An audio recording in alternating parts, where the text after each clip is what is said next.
Laika gaitā ir izveidojušies stereotipi – labās un sliktās meitenes. Bet kādas tad viņas ir?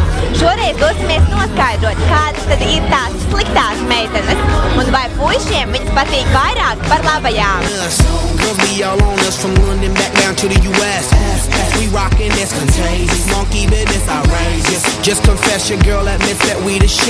Kāda ir sliktā meitene?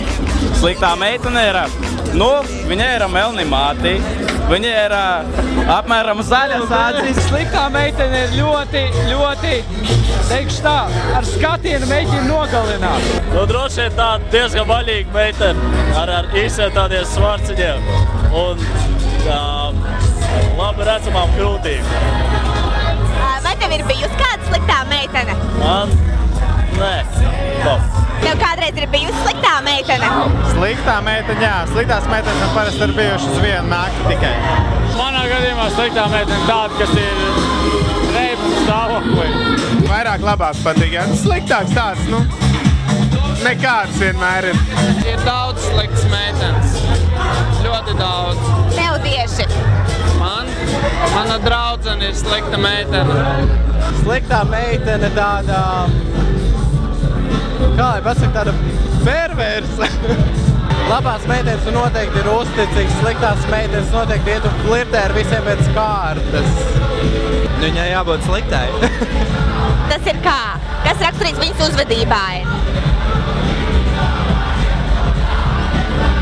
Tu nevari pateikt, tu vienkārši ir jāredz un jājūt. Tu taču zini. Meitene, kur visu laiku stāv pie bāra un kur neiet galīgi vaļā no glāzes nost. Un meitene, kur man uzmācās galīgi, tā ir sliktā meitene, jā. Principā jau sliktu meitene nav. Sliktā meitene ir tāda palaidīga meitene. Tā ir ļoti daudz muļķību. Re, kur viņa ir? Jā, tā ir sliktā meitene.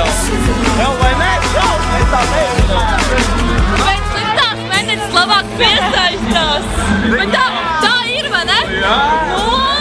Vai ne, redzi? Skaidras definīcijas par to, kāda tad ir tā sliktā meitene nav. Domāju, puišu kaumas ir dažādi. Daļa dod priekšroku sliktajām, savukārt citi labajām meitenēm. Arī turpmāk tiekamies Kosmo LV.